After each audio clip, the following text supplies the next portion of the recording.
What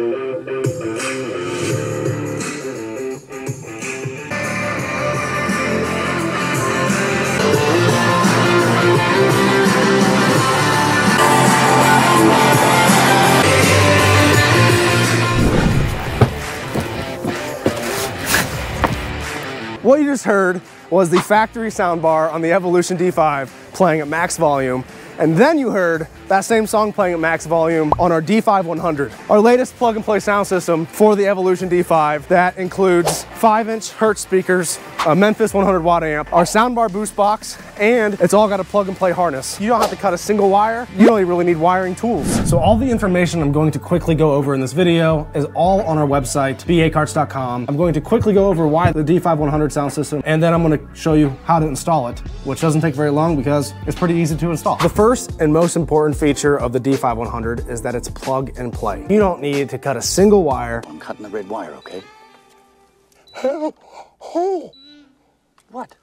What? A minute ago you said blue. You don't need to know a single thing about how to install a sound system because we do all of it for you. You just plug everything in. First, we've got your Soundbar BoostBox. These 4 connectors plug into the factory 4 connectors. Then you have an audio output.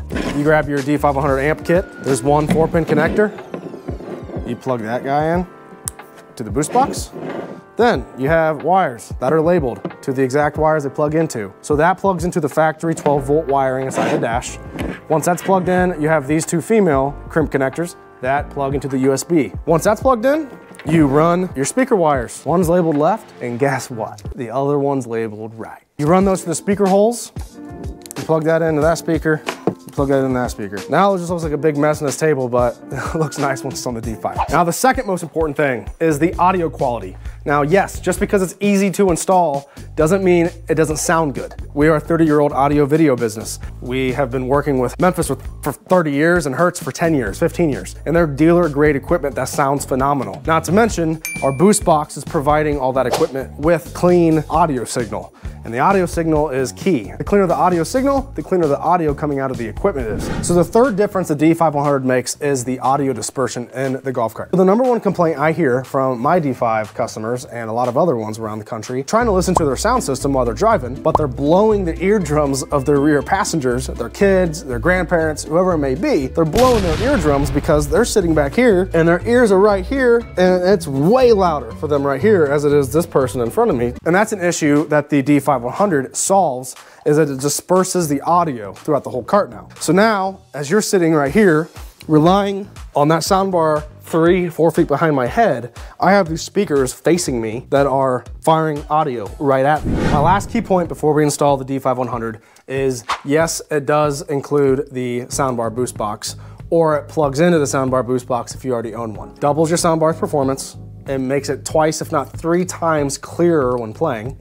It fixes the stupid left channel only audio output and makes it true stereo. I go really into detail about that in my Soundbar BoostBox video. This allows your audio to keep playing while you're in reverse, so it doesn't shut off, which I know annoys a lot of D5 owners. It also completely removes or drastically lowers the annoying high-pitched whine you might hear from your soundbar sometimes. So when you open your D5100 box up, you're going to see this equipment right here. What we have is the amp. If you haven't already bought a BoostBox yet, don't already have one installed in your cart, you would have selected whether you had one already or not when you were ordering the D5100. You'll have 2 Hertz speakers with screws to screw those down. Then you'll have the speaker grills as well. Then you'll also see, don't throw this away, there's gonna be putty, little putty that's gonna be inside these grills. You don't wanna throw those out. You wanna take that putty out. And you also wanna get the tape. There's gonna be a little tape inside the grills holding this putty on. Make sure you get that tape all the way off before you snap these grills in. The tools required is either a screwdriver or a impact driver with a Phillips bit. You'll need a Phillips bit to screw the speakers down and to also remove the glove box. Cutters aren't required necessarily, but I hate to put zip ties. Oh, that's one thing. It also includes zip ties. The kit will come with zip ties. So you don't have to cut the zip ties off once you tighten something, but it looks a heck of a lot better once you do. So you'll need cutters. You'll also need some type of marker or pencil to mark some holes. I have a silver one because it's really easy to see on the dash. So that's one thing I'd recommend as well. Then tools that aren't required, but I really recommend it, is You can use a flathead screwdriver to pop the speaker panels out, but I'm gonna show you a way of not using a screwdriver at all and not messing your dash up. And then one thing I'd really recommend to have is some electrical tape, whether it's Tessa tape or just electrical tape. I'd highly recommend this because you're gonna see why. But that is pretty much it. First step is to remove the glove box, storage box, whatever the heck you wanna call it. You wanna remove this Phillips bit. There's 2 screws in the holding it on. Pull those out. I throw the screws in there just to keep them out. You're gonna wanna lift this up at an angle like that and pull it out. Next step, you're gonna see all the time, people are always trying to pop these out with a flathead screwdriver. I hate that idea. Based on how this stuff's made, the dash and stuff's made, it's kind of hard to actually get a screwdriver in here to pop it out. Here's what I recommend on how to remove this. Now, unless you have massive forearms, this might not work very well, but there is a gap between the fender well. So behind this, there's a gap in the frame in the fender well. I put my hand in here, and there you go. Now I just popped it out without hurting a dang thing on the dash. I'm gonna do the same side, same thing on the other side. Pop my hand in there. Be careful, there are some really sharp spots on this frame. So just feel up there first for your thrusting your hand in there and pop that out, and then just be careful when you're pulling your hand out because you don't want to scratch the heck out of it on the frame. The next step is make sure the bottom of your dash, if you had your cart for a while and the bottom of your dash is kind of dirty, make sure all this is nice and clean. Some like rubbing alcohol and soap and water, cleaning all that down there. I would do that before I did anything else in this install and let it make sure it's dry then. Because our amp and our boost box have 3M tape on it, and you want that to be able to press down and stay stuck very well.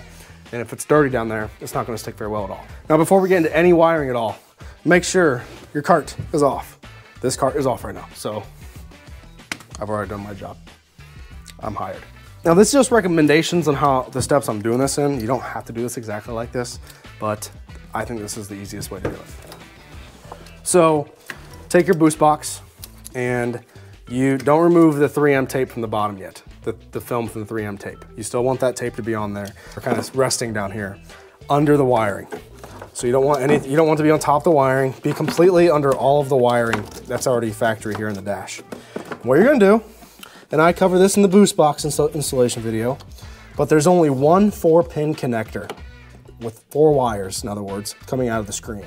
You want to unplug that. There are 2 6-pin connectors coming out of the screen. The one you want has labels on it, A, B, 90, 91, 92, 93, 94. You want that connector. You want to disconnect that connector. So now those are both disconnected. Now your next steps is to plug your boost box in. So there's 2 6-pins, there's 2 4-pins. Before you do this, make sure that the pins inside of this, on each female, male piece, however way you look at it and what you want to call it, there's 2 pins on this 6-pin that you want to look at, and there's 4 pins on this 4-pin. You want to make sure those are straight as possible. So you want to also check them on the D5 as well, because sometimes they won't be perfectly straight. So you just want to make sure our harness and the harness here on the D5, these pins are as straight as possible, because then they won't just slide in as easily as they should. I'm gonna grab the 4-pin female, and I'm gonna grab out the boost box's 4-pin male, and sometimes you gotta give it a little wiggle, but it slides right in, and you wanna be careful when you're doing this. If you're feeling like it's not gonna go in at all, you don't wanna just be pushing as hard as you can, because that means that more than likely, if it's just not going, this one's sliding in, but if these pins are bent and it's stopping, check the pins and make sure they're straight, because they might not be. My next step is to take the amp with the harness on there, and the speaker harnesses are labeled left and right. So it's up to you which one you want to do first, but the right one's really easy. I think it's easier to sit like the amp up here on the cart to do all this with. Keep this stuff out of the way. My right, that's left. There's a little controller down here. You can see those white pins probably on the camera. That's like a controller for the cart. You want to go right above that. Just by going above that, this one's easy to do. Now the next one's a little more difficult. If you look here, you'll see, it might be kind of hard to see in the camera, but you'll see that there's a hole. There's a gap between the plastic and the steering column mount and frame. You want to shoot that gap, but there's a gap there, and then there's one really deep back in here.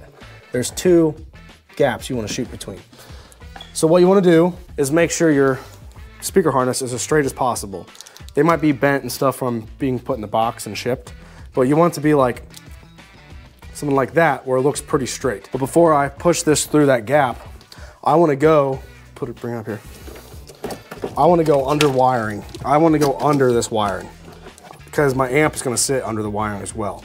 So I'm underneath that wiring right now. You want to shoot this gap in here.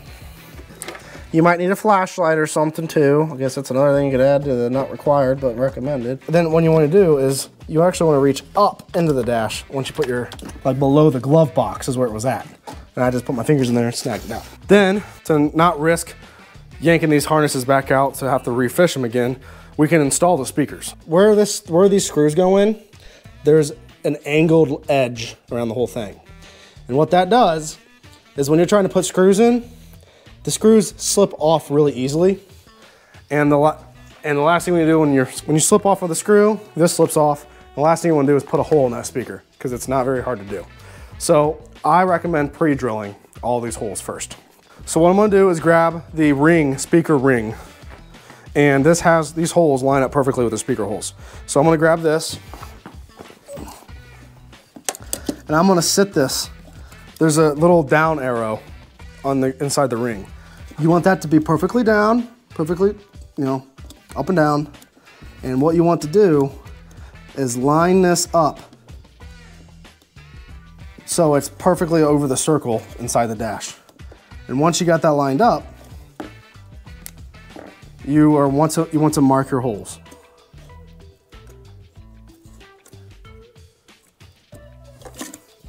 Once you got those marked, you can pre-drill them with the screws. And honestly, I think it's easier to go at an angle. You notice I'm at an angle right now. I'm not straight on, I'm at an angle because this whole thing's angled. So I'll pre-drill that, pre-drill all of them.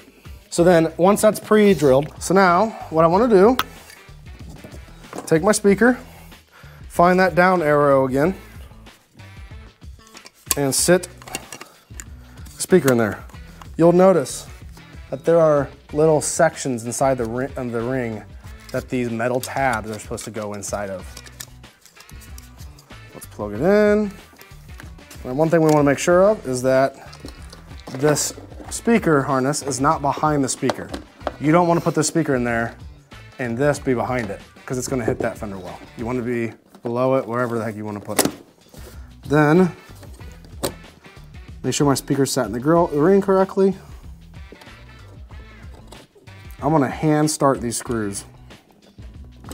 Now, if you put them in an angle like I did, which is totally fine, I would actually recommend putting them in an angle because then the direction of which your drill bit, your screwdriver bit, your screwdriver or your impact driver, you're not going to be exactly facing the speaker if you slip off. The last thing you want to be doing is facing this way and slip off and then just puncture the heck out of your speaker. You don't want to do that. So now I'm going to go with that and I'm going to be at a kind of an angle. Now it's just thin plastic you're screwing into, so you don't want to overdo it.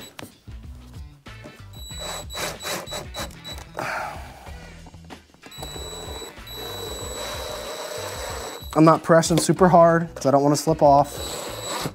The holes were already pre-drilled, so you don't have to push that hard to actually put the screws in. I'm gonna take that putty that came with the grill, and I'm gonna split it into 4 little sections. Each grill came with putty. I'm gonna split that into 4 little sections, 4 little balls, and I'm gonna push them down right here inside the tap. You can see there's a little channel around this whole ring. I want to push this putty inside of that little channel inside the ring. What this does is it acts as a holder for the grill. These grills are finicky.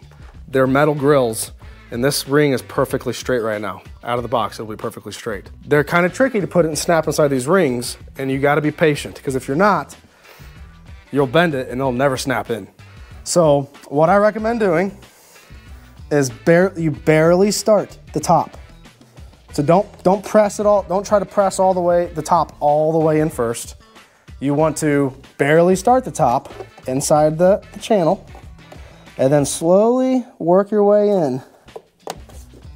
Making sure your grill's straight. Also make sure your grill's straight. Slowly working itself in.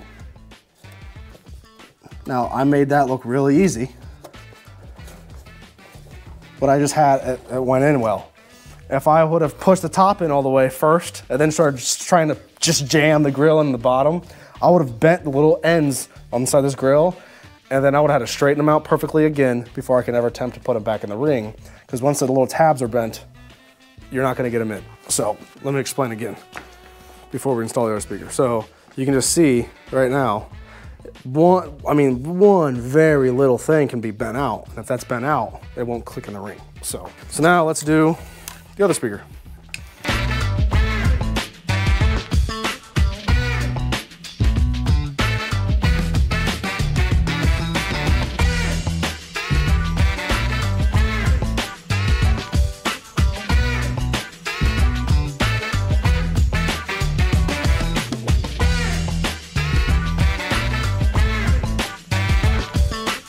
Now the next steps, let's plug in the power USB charger with a blue wire labeled 62 and a black wire labeled 13.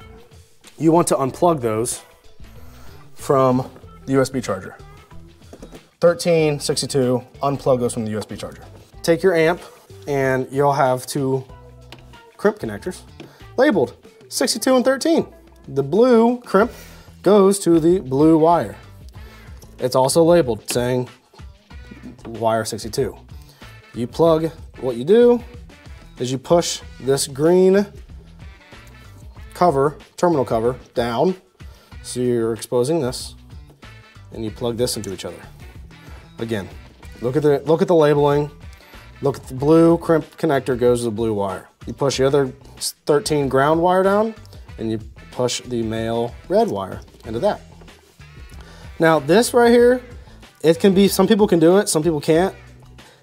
This green cover, you can try to push that in, since it's kind of malleable, you can try to push that into the crimp connector. But I honestly wouldn't trust that. But what I recommend doing is tearing off a little piece of electrical tape, making sure that green's pushed as far and close to that red as possible. And then I'm just taping around that. Tape it. Now, that green's never gonna come off. So once you plug that in, and again, once again, make sure blue crimp is on the blue wire. Then take your USB charger cable, and you'll see one of the connectors on the USB is gold and one silver. Gold is power. So, and power on this whole system is blue. So what you want to do is you want to put the red crimp on the terminal, that's silver, which is ground, and then blue on the gold one, which is positive. Now, just in case they change a model of the USB charger or anything like that, you'll want to look at the backside of that USB charger. You might need to use your phone flashlight. There'll be a little ground wire or ground logo label and a positive logo. So put those on. Those wires are labeled positive and ground, so you won't be able to screw it up. As long as you're just following the instructions on the labels, you're good to go. So then, the last thing to do is to plug the amp inside the boost box. Now, my dash should be clean, should be dry, and all that. And you're gonna see that there's a little pocket. There's a pocket down to the right side. It's like made for the amp, practically. It's right there, right by the controller that's glued down right now.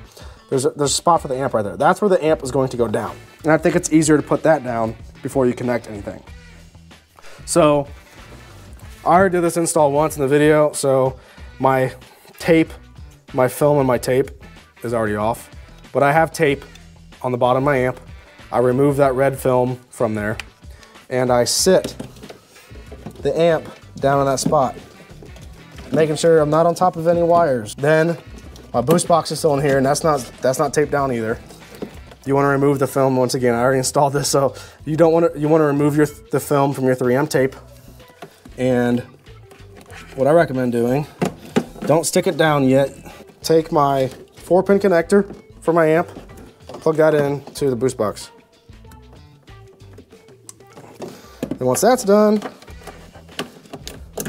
come down here and press this down, press the amp down, press them both down very well, making sure that 3M is sticking as good as possible.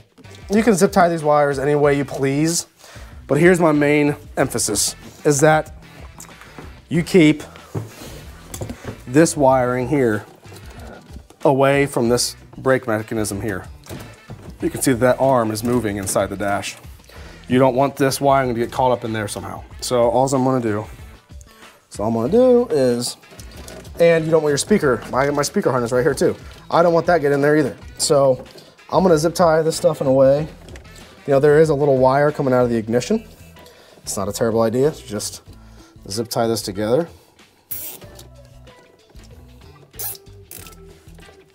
And I'm keeping that stuff. Now it's kind of, the way I zip tied this, it's kind of keeping that wiring away from that. Then, just before we've totally finished this, let's test it real fast. You might already have a boost box, you might have already done this, but you are no longer connecting to the touchscreen. You are connecting to the boost box, which is then giving you the signal to run your sound system. So what you want to do, you're going to have, if you've been connected to the Bluetooth before, you'll be connected to something on your phone that starts with like CABT. You want to disconnect from that. You don't want to disconnect from that, you want to unpair from that. And then I want to connect to Audio Control BT1. That is the Bluetooth signal coming from the boost box. Now, if you don't see it right away, just turn the card off, wait a second, and turn it back on, then it'll pop up. But you might have to turn your Bluetooth on and off a couple times. Sometimes connecting to a Bluetooth device for the first time can be kind of a pain in the butt. But once you connect to it once, this will connect to the card as soon as you turn it. Your phone will connect to that piece as soon as you turn your card on next time. So yeah, super simple. And then, but yeah, it's working. Now the install's done. Take my storage glove box thingamajig, drop this in. You got little tabs right here. And I said this in the boost box video, but get this in.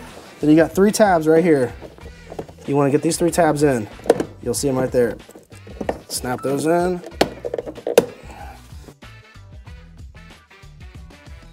And that is it. I know I can kind of go fast in the videos, but our written instructions are even more thorough, going into a little more detail on how some of this stuff should be done. If you have any questions based on what you just saw, any of the details I covered about the D5100, how it performs, questions about the touchscreen stuff, all that, please let us know. Shoot a comment below or just reach out to us at our contact information in the description below. But if you're interested in seeing pricing, how to purchase, all that stuff, go to our accessory store. It's a button right on our homepage, right on our website, bacars.com.